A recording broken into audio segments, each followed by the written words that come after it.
എല്ലാവരും കുടുംബത്തിന്റെ മൊത്തം ഉത്തരവാദിത്തം ഇനി മുഴുവൻ നിയാസിക്ക് അങ്ങനെ ഇല്ല, അങ്ങനെ ഒരാളുമില്ല, നമുക്കുമില്ല. എല്ലാവരുടെയും ഉത്തരവാദിത്വം അവരവരിൽ തന്നെയാണ്. പിന്നെ അവരെ സംബന്ധിച്ചിടത്തോളം രഹന ആഗ്രഹിക്കുന്നില്ല എന്നുള്ളതാണ്. ആരും ഡിപ്പെൻഡ് ചെയ്യാൻ ആഗ്രഹിക്കുന്നില്ല അവർ. നവാസിന്റെ ഞാൻ ഒരു ബിഗ് സ്ലോട്ട് എൻ്റെ അനുജന് ആ കാര്യത്തിൽ കൊടുക്കുകയാണ്. ഒരു 4-5 കോടിയുടെ അസറ്റ് അവനുണ്ട്. എന്തായാലും സ്ലോലി ഹീൽ ചെയ്യും. അതെ, ഒന്നും ഇനി ഇവിടെ മുതലായിരിക്കും നവാസിന്റെ ശരിക്കും ഒരു മൂമെന്റ് ഉണ്ടാവേണ്ടത് എന്ന് ഞാൻ മനസ്സുകൊണ്ട് വിചാരിച്ച ഒരു സമയമാണ് ആ സിനിമ കണ്ടപ്പോ. ഈ ഉത്തരവാദിത്വം ഉണ്ടല്ലോ, നമ്മുടെ നവാസിക്ക പോയപ്പം 3 മക്കളുണ്ട്, മക്കളോടുള്ള ഒരു ഉത്തരവാദിത്വം, എല്ലാവരും കുടുംബത്തിന്റെ മൊത്തം ഉത്തരവാദിത്വം ഇനി മുഴുവൻ നിയാസിക്ക് അങ്ങനെ ഇല്ല, അങ്ങനെ ഒരാളുമില്ല, നമുക്കുമില്ല. എല്ലാവരുടെയും ഉത്തരവാദിത്വം അവരവരിൽ തന്നെയാണ്. പിന്നെ ഓരോരുത്തർക്കും ചെയ്തു കൊടുക്കാവുന്ന കാര്യങ്ങളൊക്കെ എപ്പോഴും ചെയ്തു കൊടുക്കാം. അതിന് ആളും മരിക്കണം എന്നില്ല. മനസ്സിലായില്ലേ? നമുക്ക് ചെയ്യാവുന്നതൊക്കെ എപ്പോഴും ചെയ്യാം. പിന്നെ അവരെ സംബന്ധിച്ചിടത്തോളം രഹന ആഗ്രഹിക്കുന്നില്ല എന്നുള്ളതാണ്. ആരും ഒന്നും ചെയ്യേണ്ടതില്ല. കാരണം നവാസിൻ്റെ ഒരു താല്പര്യം അതാണ്. നവാസ് അധ്വാനിച്ച് വെച്ചതുണ്ട്, അതുകൊണ്ട് ജീവിക്കുക എന്നുള്ളതാണ്. ആരും ഡിപ്പെൻഡ് ചെയ്യാൻ ആഗ്രഹിക്കുന്നില്ല അവർ. അത് എന്നെ സംബന്ധിച്ചിടത്തോളം നമുക്ക് ചെയ്യാൻ പറ്റാത്തതിൽ വേദനയുണ്ട്, അതിനോടൊപ്പം തന്നെ അങ്ങേയറ്റം സന്തോഷിക്കുന്നുണ്ട്. കാരണം അങ്ങനെ പറയാൻ പ്രാപ്തരായല്ലോ അവര്. ഒരു ഇന്റർവ്യൂല് പറഞ്ഞിട്ടുണ്ടായിരുന്നു, നവാസിക്ക് ഇല്ലാതെ എനിക്ക് ജീവിക്കാൻ പറ്റില്ല.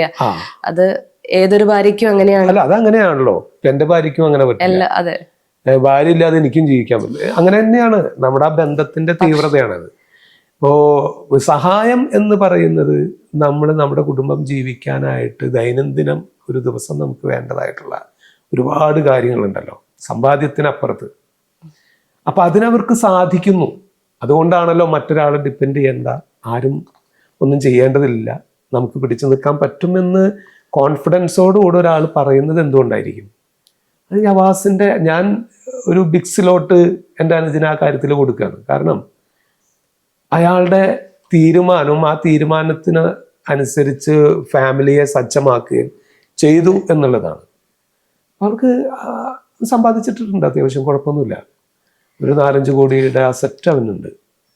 എന്തായാലും സ്ലോലി ഹീൽ ചെയ്യും. അതെ, ഒന്നും പറ്റില്ല എങ്കിൽ പോലും അവർക്ക് ജീവിക്കാം എന്ന് അവര് തന്നെ പറയുന്നു. അത് രഹന തന്നെ ആരും ഡിപ്പെൻഡ് ചെയ്യാൻ ആഗ്രഹിക്കുന്നില്ല. പിന്നെ സൗഹൃദത്തിന്റെ പേരിലൊക്കെ നമുക്ക് ചെയ്യാവുന്നതൊക്കെ അങ്ങനെ ചെയ്യാം, അങ്ങനെയൊക്കെ അത്രേ ഉള്ളൂ. വേറൊന്നും അവര് ആഗ്രഹിക്കുന്നില്ല. ഇപ്പോ പ്രകമ്പനം ഇറങ്ങിയല്ലോ അല്ലേ? അത് വളരെ ഒരുപാട് പ്രേക്ഷക പിന്തുണയുണ്ട്. ഒരുപാട് പേര് അഭിനയത്തെ കുറിച്ച് പുകഴ്ത്തി പറഞ്ഞു അല്ലെ? ഒരുപക്ഷെ ഉണ്ടായിരുന്നെങ്കിൽ നമ്മൾ ഒരുപാട് ആഘോഷിക്കേണ്ട ഒരു നിമിഷമായിരുന്നു. കാത്തിരുന്ന ഒരു മൊമെന്റ് ആയിരിക്കും. ഒരുപാട് അവസരങ്ങൾ ഒരുപക്ഷെ തേടി വന്നേനെ ഈ പ്രകമ്പനത്തിന് ശേഷം അല്ലെ? എന്താണ് ഫിലിം കണ്ടു കഴിഞ്ഞ് തോന്നിയത്? വളരെ നല്ലൊരു മൂവിയായിരുന്നു. അത് മാത്രമല്ല, ഒരു ഹൊറർ ഇതിന് ഇത്രയധികം ഹ്യൂമറായിട്ട് ചെയ്തിട്ടുള്ളൊരു സിനിമ വളരെ മനോഹരമായിട്ട് കൈകാര്യം ചെയ്തിട്ടുണ്ട്. അതിൽ അഭിനയിച്ച എല്ലാ ആർട്ടിസ്റ്റുകളും നന്നായിട്ട് പെർഫോം ചെയ്തിട്ടുണ്ട്. അതിൻ്റെ ക്രൂസിനും ആക്ടേഴ്സിനും ഒക്കെ ഒരു ഈ പറഞ്ഞ പോലെ അപ്രിസിയേഷൻ അർഹിക്കുന്ന ആളുകളാണ്. വളരെ മനോഹരമായിട്ട് കൈകാര്യം ചെയ്ത ഒരു സിനിമയാണ്. എനിക്ക് വലിയ ഇഷ്ടമായി. നവാസിൻ്റെ ഒരു കഥാപാത്രം ഞാൻ ഇതുവരെ കണ്ടതിൽ നിന്ന് വളരെ ഡിഫറെൻ്റ് ആയിട്ടുള്ളൊരു ക്യാരക്ടറാണ്. നവാസ് ഹ്യൂമർ കണക്ട് ചെയ്തിട്ടുള്ള ക്യാരക്ടറാണ്. ഇതുവരെ പലതും ചെയ്തിട്ടുള്ളത് ഹ്യൂമറസ് ആയിട്ടുള്ള കഥാപാത്രങ്ങളാണ് ചെയ്തിട്ടുള്ളത്. പക്ഷേ ഇതിൽ വളരെ സീരിയസ് ആയിട്ടുള്ളൊരു, അതും വളരെ തന്മയത്വത്തോടുകൂടെ വളരെ ഒതുക്കത്തോടുകൂടെ ആ കഥാപാത്രത്തിനെ കൈകാര്യം ചെയ്തിട്ടുണ്ട്. നവാസിൻ്റെ ആക്ടിങ് എനിക്ക് സത്യത്തിൽ കണ്ടപ്പോൾ ഇനി ഇവിടെ മുതലായിരിക്കും നവാസിൻ്റെ ശരിക്കും ഒരു മൂമെന്റ് ഉണ്ടാവേണ്ടത് എന്ന് ഞാൻ മനസ്സുകൊണ്ട് വിചാരിച്ച ഒരു സമയമാണത് ആ സിനിമ കണ്ടപ്പോൾ. ശരിക്കും സത്യമായിരുന്നു. ഇനി മുതലായിരുന്നു അവൻ എന്തെങ്കിലുമൊക്കെ പെർഫോം ചെയ്ത് കാണിക്കാനുണ്ടായിരുന്നത്. അത് പിന്നെന്താ ഒരു ചെയ്യുക. പക്ഷെ ഒരു വഴിത്തിരിവായനെ അല്ലേ ഈ ഒരു. ഇനിയിപ്പോൾ ടിക്കറ്റ് ആക്കാന്ന് പറഞ്ഞിട്ടൊരു സിനിമ വരുന്നുണ്ട്. അതിന്റെ വർക്കുകളൊക്കെ നടന്നുകൊണ്ടിരിക്കുകയാണ്. നവാസ് അഭിനയിച്ചു.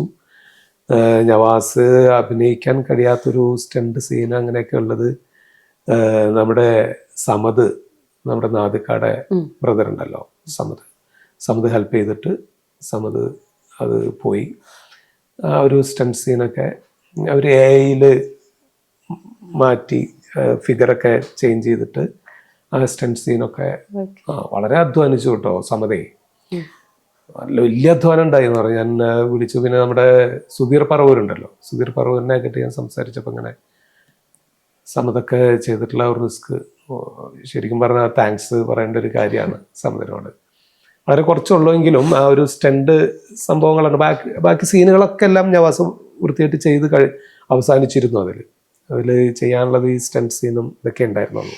ഫേസ് അവർ മാറ്റി ചെയ്തു. നമ്മൾ പറയില്ലേ കലാകാരന്മാർ ശരിക്കും മരിക്കുന്നില്ല എന്ന് പറയുന്നത് എങ്ങനെയാണ് അല്ലേ? കലാകാരന്മാര് ഒരുപക്ഷെ അവരുടെ ഫിസിക്കൽ പ്രസൻസ് ഇല്ലെങ്കിൽ കൂടെ അവരുടെ കഥാപാത്രങ്ങൾ എന്നും നമ്മുടെ മനസ്സിലുണ്ടാവും അല്ലേ? അതെ, തീർച്ചയായിട്ടും. അതൊരു വലിയ അനുഗ്രഹമായിട്ട് തോന്നിയിട്ടില്ലേ? തീർച്ചയായിട്ടും. അത് എന്തായാലും ഈ കലാകാരന്മാരെന്ന് പറയുന്നത് പൊതുജനങ്ങളെ എന്റർടൈൻ ചെയ്യിക്കാൻ വേണ്ടിയിട്ടുള്ളവരാണല്ലോ, ഏത് തരത്തിലാണെങ്കിലും. വീണ്ടും വീണ്ടും പ്രേക്ഷകരിലൂടെ ജീവിക്കുകയാണ്. സിനിമയാണെങ്കിലും സ്റ്റേജ് ആണെങ്കിലും ഒക്കെ അവര് ജോലി ചെയ്യുമ്പോൾ മറ്റൊരാളെ എന്റർടൈൻ ചെയ്യിക്കാൻ വേണ്ടിയിട്ട് ജീവിച്ചിട്ടുള്ളവരാണ്. അതെ. അപ്പൊ അതവര് പ്രേക്ഷകരുടെ ആ ഒരു കുറെ കാലത്തെ അവരെ ആസ്വദിച്ചിട്ടുള്ളതിന്റെ ഒരു പ്രാർത്ഥന തീർച്ചയായിട്ടും അവർക്കുണ്ടാവും. ഭാഗ്യം ചെയ്തിട്ടുള്ളവർ തന്നെയാണ് കലാകാരന്മാർ. ഞാൻ അങ്ങനെയാണ് വിശ്വസിക്കുന്നത്. സത്യം. ശരിക്കും പറഞ്ഞ ഒരു സിനിമയില്ലാത്ത ഒരു ലോകത്തിനെ പറ്റി നമുക്ക് ആർക്കെങ്കിലും ചിന്തിക്കാൻ പറ്റുമോ? നമുക്കൊക്കെ ഒരു എന്റർടൈൻമെന്റ് ഫാക്ടർ തന്നെയാണല്ലേ ശരിക്കും ഒരു മീഡിയ ഫിലിം. ഇതൊന്നും ഇല്ലാതെ സത്യത്തിൽ ഞാൻ പലപ്പോഴും ചിന്തിച്ചിട്ടുണ്ട്, സിനിമ ഇല്ലെങ്കിൽ എങ്ങനെ ജീവിക്കും? അങ്ങനെയൊന്നുമില്ല, അങ്ങനെ പറയാൻ പറ്റില്ല. സിനിമയില്ലെങ്കിൽ വേറെ മാധ്യമങ്ങൾ ഉണ്ടാവും, അല്ലെങ്കിൽ വേറെ പലപ്പോഴും അതും ആക്ടേഴ്സും അല്ലെങ്കിൽ കലാകാരന്മാരും തമ്മിലൊന്നും ഒരു ബന്ധമില്ല കേട്ടോ. അതൊരു മാധ്യമം മാത്രമാണ്. പക്ഷെ ലക്ഷക്കണക്കിന് ആളുകൾ അതുകൊണ്ട് തൊഴിൽ ചെയ്ത് ജീവിക്കുന്നു എന്ന് പറയുന്ന ഒരു ഫാക്ടർ. ലക്ഷക്കണക്കിന് ആളുകൾ, അവർക്കൊന്നും ഗവൺമെന്റ് വേറെ തൊഴിൽ കണ്ടെത്തേണ്ടതില്ല.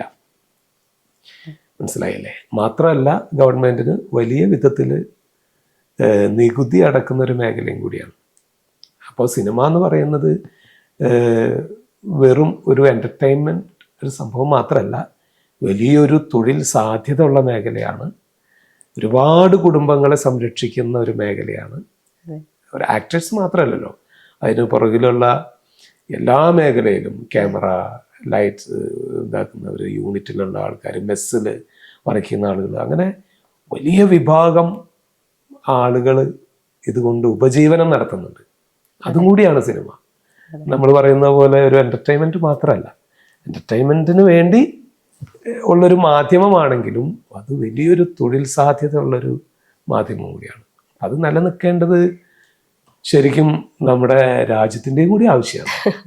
നമുക്ക് വലിയ തോതിൽ ടാക്സും ആ മേഖലയിൽ നികുതി, വിനോദ നികുതി എന്ന് പറയുന്നൊരു സംഗതിയുണ്ട്, അത് നമുക്ക് കിട്ടുന്നുണ്ട്. അത് ഞാൻ ചിന്തിച്ചിട്ടുണ്ട്. ഈ മോളൊക്കെ കെട്ടി പണിയപ്പോൾ എല്ലാവരും പറയും എന്തിനാണ് ഇത്ര വലിയ മോളുകൾ, പക്ഷെ എത്ര ആൾക്കാർക്കാണല്ലേ തൊഴിൽ സാധ്യത. നമ്മൾ പോയി കഴിഞ്ഞ് ഈ ഫുഡ് കഫേസ് എന്നൊക്കെ പറയുമ്പോൾ അതിൽ ക്ലീൻ ചെയ്യുന്ന ആളുകൾ കൂടെ ഒരുപാട് പേർക്ക് തിയേറ്ററായിട്ട് ബന്ധപ്പെട്ട് തന്നെ കുറെ മേഖലകളുണ്ടല്ലോ.